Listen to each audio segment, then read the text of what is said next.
Le 8 juin 1985, dans la paisible région de Campos do Jordão au Brésil, un adolescent de 15 ans nommé Marco Aurélio Simon part en randonnée avec 3 de ses camarades scouts, accompagnés de leur instructeur. Ce qui devait être une simple aventure éducative en pleine nature s'est transformé en l'un des mystères les plus sombres du pays. Et jusqu'à aujourd'hui, malgré les recherches massives, les témoignages troublants et les pistes contradictoires, Marco reste introuvable. Abonnez-vous à Crimes Obscurs FR pour ne jamais manquer ces histoires qui glacent le sang. Ce jour-là, les jeunes scouts avaient pour mission de gravir le pic Rue Braga, un sommet reculé dans la Serra da Mantiqueira. L'équipe avait suivi une formation stricte. Ils étaient bien équipés. Leur instructeur connaissait les sentiers et le groupe semblait discipliné.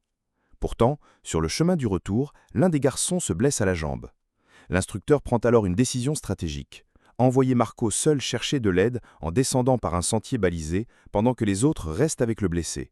C'est à ce moment précis que commence l'énigme. Marco s'éloigne calmement, sac sur le dos, talkie-walkie en main. Et plus personne ne le reverra jamais. Si vous aimez les récits aussi déroutants que celui-ci, pensez à vous abonner maintenant. Ce qui rend cette affaire encore plus étrange, c'est que Marco n'était pas un enfant ordinaire. C'était un scout exemplaire, discipliné, méthodique, avec un grand sens de l'orientation. Il connaissait la montagne, il avait un talkie-walkie fonctionnel, et le groupe avait convenu d'une fréquence de communication. Pourtant, aucune réponse ne viendra de sa part après son départ. Le silence, total. Il ne s'est pas perdu, il ne s'est pas effondré d'épuisement. Il s'est tout simplement volatilisé. Abonnez-vous à Crimes Obscurs FR si ces disparitions incompréhensibles vous fascinent autant que nous. Très vite, l'inquiétude gagne. L'instructeur alerte les secours, les recherches démarrent dans les heures qui suivent. Pendant plusieurs jours, des centaines de pompiers, militaires et bénévoles fouillent les sentiers, les ravins, les forêts alentours. Des hélicoptères survolent la zone, des chiens pisteurs sont déployés. Rien, pas la moindre trace. Ni empreinte, ni morceau de vêtements, ni sac à dos. Marco semble avoir été effacé de la surface de la Terre. Et plus les heures passent, plus une étrange sensation s'installe. Celle qu'il ne s'agit pas simplement d'une disparition en forêt. Il y a autre chose. Quelque chose qu'on ne dit pas. Pensez à vous abonner pour explorer avec nous ce genre d'affaires où le réel semble basculer dans l'absurde. Un détail commence à semer le doute. Quelques jours après la disparition, un agent de sécurité affirme avoir vu un garçon correspondant au signalement de Marco dans une ville voisine. Il semblait perdu, errant dans les rues. Mais cette piste ne mène nulle part. D'autres témoignages similaires suivent. Certains disent l'avoir aperçu dans un bus, d'autres dans une station-service. À chaque fois, aucune confirmation. Aucune preuve concrète. Mais la famille de Marco commence à croire qu'il a peut-être été enlevé, volontairement ou non.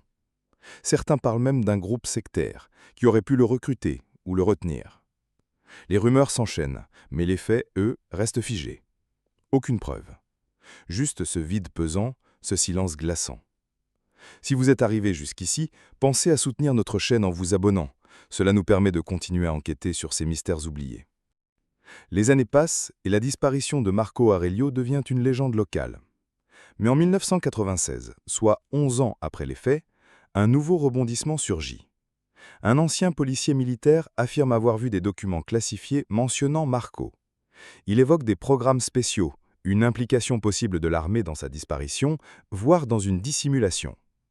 Cette révélation choque, mais là encore, rien n'est confirmé. Et très vite, le silence s'installe à nouveau. Le témoin disparaît des radars, les autorités restent muettes, et le dossier semble s'enfoncer plus profondément dans l'oubli. Abonnez-vous maintenant pour ne pas rater la suite de cette affaire étrange où le mystère ne cesse de s'épaissir. Et pourtant, certaines incohérences persistent.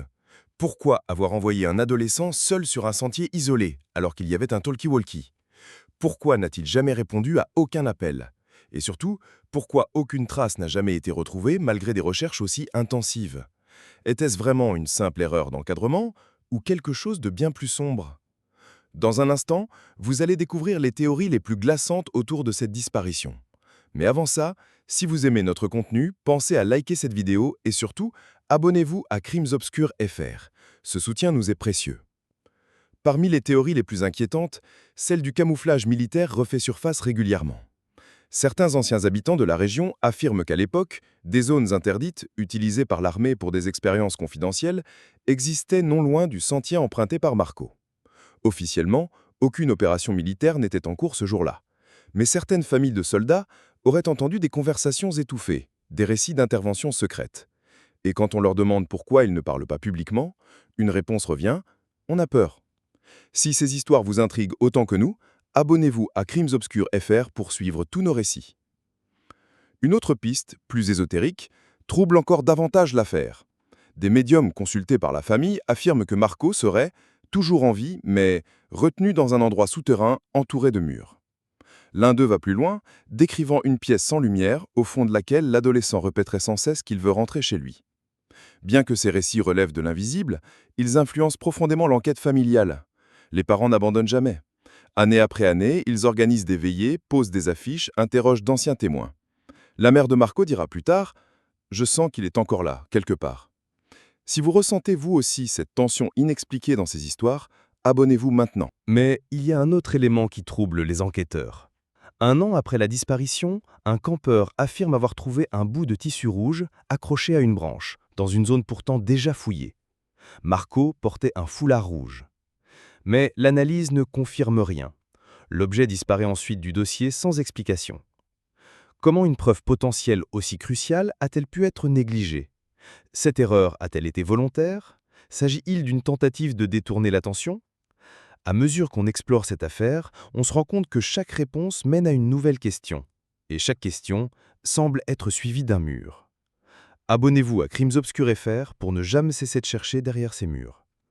Ce silence pesant devient d'autant plus insoutenable que plusieurs autres disparitions ont lieu dans la même région entre 1980 et 1990. Jeunes, hommes, femmes, randonneurs. Des cas souvent classés sans suite. Même configuration, nature dense, sentiers escarpés, aucun corps retrouvé. Certains commencent alors à parler d'un triangle noir au cœur de la Serra da Mantiqueira. Un lieu où les lois du monde semblent se dissoudre, où l'on entre mais ne ressort pas. Une zone grise entre le réel et l'étrange. Si ces récits vous captivent autant que nous, cliquez maintenant sur le bouton s'abonner. Vous êtes ici, chez vous. Aujourd'hui, 40 ans après la disparition de Marco Aurelio Simone, aucune avancée significative n'a été faite. La police a clos le dossier faute de preuves. La famille, elle, continue de croire en un miracle. Certains chercheurs indépendants poursuivent leurs investigations, analysent des cartes, interrogent d'anciens témoins, tentent de reconstruire heure par heure ce qui a pu se passer ce 8 juin 1985. Mais le mystère reste total. Pas de corps, pas de témoins, pas de réponse. Juste un vide, immense. Si vous voulez qu'on continue à vous raconter ces histoires oubliées, celles que le temps tente d'effacer, abonnez-vous à Crimes Obscurs FR. Mais alors, que s'est-il réellement passé? Marco a-t-il été victime d'un accident ignoré, perdu dans un coin jamais exploré? A-t-il croisé quelqu'un de dangereux sur le chemin?